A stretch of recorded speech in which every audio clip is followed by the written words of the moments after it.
ఇప్పుడు మనం 1858 నాటి క్వీన్స్ ప్రొక్లమేషన్ గురించి తెలుసుకుందాం. So queen's proclamation of 1858. ఇక్కడ క్వీన్స్ ప్రొక్లమేషన్ అంటే క్వీన్ విక్టోరియా జారీ చేసినటువంటి ప్రొక్లమేషన్. తెలుగులో అయితే విక్టోరియా మహారాణి ప్రకటన అంటారు. సో ఈ క్వీన్స్ ప్రొక్లమేషన్లో ఉన్నటువంటి అంశాలేంటో తెలుసుకునే ముందు అది అసలు ఎందుకు జారీ చేశారో తెలుసుకోవడం అనేది ముఖ్యం. కాబట్టి మనము ఒకసారి బ్యాక్గ్రౌండ్ చూద్దాం. సో భారతదేశంలో జరిగినటువంటి రివాల్ట్ ఆఫ్ 1857 అంటే 1857 తిరుగుబాటు అనేది ఒక ముఖ్యమైనటువంటి సంఘటన. సో 1857లో భారతదేశంలో రివాల్ట్ జరిగినప్పుడు బ్రిటిష్ వాళ్ళు దాన్ని సప్రెస్ చేయగలిగారు, అణిచివేయగలిగారు. కానీ బ్రిటిష్ ప్రభుత్వానికి ఒక విషయం అర్థమైంది. అదేంటంటే ఇండియన్స్ ఈ ఈస్ట్ ఇండియా కంపెనీ పరిపాలన పైన ఒక రకమైనటువంటి అసంతృప్తితో ఉన్నారు, ఒక రకమైనటువంటి డిస్కంటెంట్మెంట్తో ఉన్నారని అర్థమైంది. అదేవిధంగా అప్పటికే ఈస్ట్ ఇండియా కంపెనీ ఆఫీసర్స్ చేస్తున్నటువంటి అవినీతి, కరప్షన్ గురించి కూడా బ్రిటిష్ ప్రభుత్వం గమనిస్తూనే ఉంది. సో ఒకవైపు భారతీయులు చేసినటువంటి 1857 రివాల్ట్ని అణచివేసినప్పటికి కూడా ఇండియన్స్కి ఉన్నటువంటి అసంతృప్తిని, డిస్కంటెంట్మెంట్ని తగ్గించాలి. మరోవైపు ఈస్ట్ ఇండియా కంపెనీ ఆఫీసర్స్ కరప్షన్కి, అవినీతికి పాల్పడుతున్నారు కాబట్టి దానికి కూడా ఒక పరిష్కార మార్గం ఉండాలి. అందుకోసం అని చెప్పేసి సో బ్రిటిష్ ప్రభుత్వము ఒక చట్టాన్ని తీసుకొచ్చింది. దాని పేరు government of India act 1858. So 1857లో రివాల్ట్ జరిగింది, 1858లో ఈ చట్టం వచ్చింది. దీన్ని ట్రాన్స్ఫర్ ఆఫ్ పవర్ యాక్ట్ అని కూడా పిలుస్తారు. Transfer of power act 1858. ఎందుకు transfer of power act?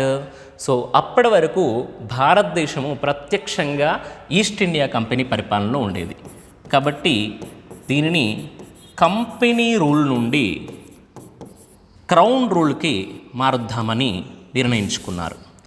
So company rule అంటే ఏంటి? సో బ్రిటిష్ ప్రభుత్వము తరపున ఈస్ట్ ఇండియా కంపెనీ ఇన్ని రోజు పరిపాలన సాగించింది. కంపెనీ రూల్, కంపెనీ పాలన. సో ఈస్ట్ ఇండియా కంపెనీ చేతుల్లోంచి అధికారాన్ని తీసేసుకొని డైరెక్ట్గా బ్రిటిష్ ప్రభుత్వమే సో తమ యొక్క అధికారాన్ని స్థాపించాలని చెప్పేసి నిర్ణయం తీసుకుంది. సో దీని తెలుగులో మనము సార్వభౌముని పాలన అంటాము, ఇంగ్లీష్లో అయితే క్రౌన్ రూల్ అంటాం. So government of India act 1858ని మనం ట్రాన్స్ఫర్ ఆఫ్ పవర్ యాక్ట్ అంటాం. ఎందుకు ట్రాన్స్ఫర్ అంటే కంపెనీ రూల్ కాస్త క్రౌన్ రూల్గా మారిందంటే ఈస్ట్ ఇండియా కంపెనీ నుంచి బ్రిటిష్ ప్రభుత్వ ప్రత్యక్ష పాలన కిందికి భారతదేశం వచ్చింది. సో దీనికి సంబంధించి జరగబోయేటటువంటి మార్పుల గురించి, అలాగే 1858 నుండి సో భారతీయుల పట్ల సో బ్రిటిష్ ప్రభుత్వం ఎలా ఉండబోతుంది అవన్నీ కూడా చెప్పడానికి విక్టోరియా మహారాణి ఒక ప్రకటన జారీ చేసింది. సో దాన్ని మనము క్వీన్స్ ప్రొక్లమేషన్ అంటున్నాం. సో ఇక్కడ మనకి క్వీన్స్ ప్రొక్లమేషన్ని అప్పుడు భారతదేశ గవర్నర్ జనరల్గా ఉన్నటువంటి లార్డ్ క్యానింగ్ సో పైన క్వీన్ విక్టోరియా ఇచ్చినటువంటి ప్రొక్లమేషన్ని లార్డ్ క్యానింగ్ అలహాబాదులో చదివి వినిపించడం జరిగింది. సో అతను దీనికోసం అలహాబాదులో ఒక దర్బార్ని ఆర్గనైజ్ చేశాడు. సో బ్రిటిష్ క్వీన్ విక్టోరియా జారీ చేసినటువంటి క్వీన్స్ ప్రొక్లమేషన్ని అప్పుడు ఇండియా గవర్నర్ జనరల్గా ఉన్నటువంటి లార్డ్ క్యానింగ్ అలహాబాద్లో నిర్వహించినటువంటి ఒక దర్బార్లో చదివి వినిపించాడు. సో ఇది చదివి వినిపించినటువంటి డేట్ 1 నవంబర్ 1858. కాబట్టి క్వీన్స్ ప్రొక్లమేషన్ డేట్ అంటే మనం 1 నవంబర్ 1858 అనే చెప్తాం. ఇది చాలామంది స్టూడెంట్స్కి డౌట్ వస్తూ ఉంటుంది. క్వీన్స్ ప్రొక్లమేషన్ అంటే విక్టోరియా మహారాణి దాన్ని రిలీజ్ చేసినప్పుడా, లేకపోతే లార్డ్ క్యానింగ్ ప్రజలకి చదివి వినిపించి అనౌన్స్ చేసినప్పుడు అంటే ఖచ్చితంగా ఆన్సర్ లార్డ్ క్యానింగ్ ఏ రోజైతే క్వీన్స్ ప్రొక్లమేషన్ని చదివి వినిపించాడో, ప్రకటించాడో, లేదో అనౌన్స్ చేశాడో ఆ డేట్ని మనం క్వీన్స్ ప్రొక్లమేషన్ డేట్ అని అనాలి.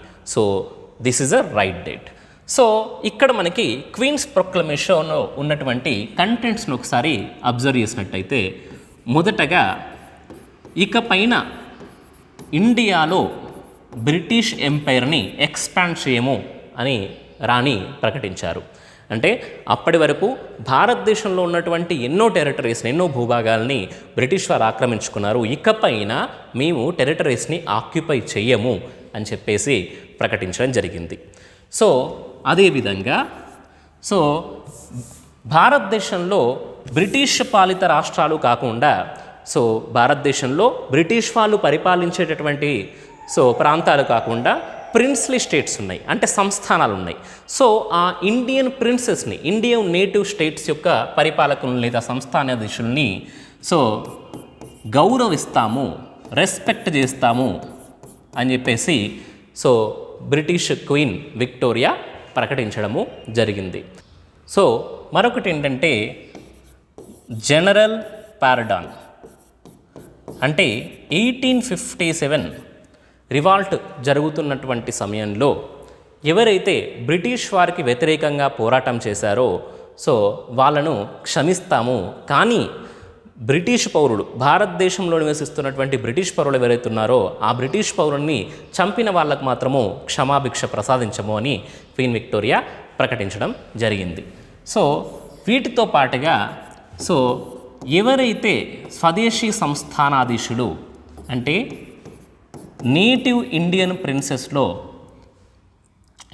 ఎవరైతే 1857 రివాల్ట్ టైంలో బ్రిటిష్ వారికి సపోర్ట్గా ఉన్నారో వారికి కూడా రివార్డులు ప్రకటించడం జరిగింది. మనం ఇంతకుముందే చూసాం. భారతదేశంలో బ్రిటిష్ పాలిత రాష్ట్రాలతో పాటుగా నేటివ్ ఇండియన్ స్టేట్, స్వదేశీ సంస్థానాలు కూడా ఉన్నాయి. ఆ స్వదేశీ సంస్థానాధీశుల్లో ఎవరైతే బ్రిటిష్ వారికి సపోర్ట్ చేశారో వారికి రివార్డ్స్ ప్రకటించడం జరిగింది. అదేవిధంగా అవధ్లో ఉన్నటువంటి తాలూక్దార్స్ బ్రిటిష్ వారికి సపోర్ట్ చేశారు. ఈ అవధ్ ప్రాంతంలో ఉన్నటువంటి తాలూక్దారులు వాళ్ళని వాళ్ళు బ్యారాన్స్ ఆఫ్ అవధ్ అని పిలుచుకున్నారు. ఇక్కడ బ్యారాన్స్ అంటే ఒక సావరెన్ రూలర్ కింద, ఒక సార్వభౌని కింద భూములు తీసుకొని పరిపాలిస్తున్న వాళ్ళు అని ఇక్కడ మీనింగ్. ఈ అవధ్ ప్రాంతంలో ఉన్నటువంటి తాలూక్దారులు 1857 రివాల్ట్ టైంలో బ్రిటిష్ వాళ్ళకు సపోర్ట్ చేశారు కాబట్టి వాళ్ళను కూడా బ్రిటిష్ వాళ్ళు బాగా చూసుకుంటామని చెప్పారు. దీంతో పాటుగా 1857 కంటే ముందు గవర్నమెంట్ జాబ్ రిక్రూట్మెంట్స్లో ఒక జాతి వివక్షను, అంటే రేషియల్ డిస్క్రిమినేషన్ని చూపించేవాళ్ళనమాట. అంటే white people, black people, white race, black race అంటూ ఒక డిస్క్రిమినేషన్ ఉండేది. వైట్ రేస్ పీపుల్కి, అంటే తెల్లవారికి ప్రిఫరెన్స్ ఇచ్చేవాళ్ళు. ఇకపైన అలాంటి జాతి వివక్ష, అంటే అలాంటి రేషియల్ డిస్క్రిమినేషన్ ఉండదు అని చెప్పేసి విక్టోరియా మహారాణి ప్రకటించడం జరిగింది. ఇకపైన చేసేటటువంటి రిక్రూట్మెంట్స్ 1858 నుండి చేసేటటువంటి రిక్రూట్మెంట్లో అభ్యర్థుల యొక్క ఎడ్యుకేషన్, అంటే వాళ్ళ యొక్క విద్య, అలాగే వాళ్ళ యొక్క ఎబిలిటీ, అంటే వాళ్ళ యొక్క సామర్థ్యము, వాళ్ళ యొక్క ఇంటిగ్రిటీ, అంటే వాళ్ళ యొక్క నిజాయితీ, వీటిని మాత్రమే పరీక్షించి రిక్రూట్ చేసుకుంటాము.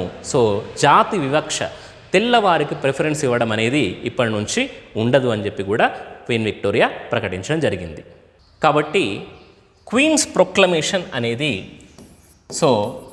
అప్పటి బ్రిటిష్ క్వీన్ విక్టోరియా జారీ చేసినటువంటి ప్రకటన, ప్రొక్లమేషన్. 1858లో దీన్ని జారీ చేశారు. ఏ సమయంలో? కంపెనీ రూల్ నుండి క్రౌన్ రూల్కి పరిపాలన మారినప్పుడు దీన్ని జారీ చేయడం జరిగింది. అప్పటి వరకు ఈస్ట్ ఇండియా కంపెనీ ప్రత్యక్ష పరిపాలనలో, అంటే భారతదేశాన్ని ఈస్ట్ ఇండియా కంపెనీ బ్రిటిష్ ప్రభుత్వం తరపున పరిపాలిస్తూ ఉంది.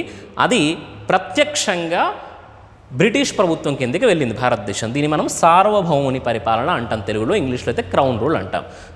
ఇలా అధికారి మార్పిడి సమయంలో ఇలా అధికార మార్పిడి సమయంలో వస్తున్నటువంటి మార్పుల గురించి, అలాగే 1858 నుండి ఇండియన్స్ పట్ల, భారతీయుల పట్ల తాము ఏ విధమైనటువంటి ఒక యాటిట్యూడ్ని చూపిస్తాము, సో ఏ విధమైనటువంటి దృక్పథాన్ని చూపిస్తామని క్వీన్ విక్టోరియా ఈ ప్రకటన ద్వారా తెలియజేయడము జరిగింది.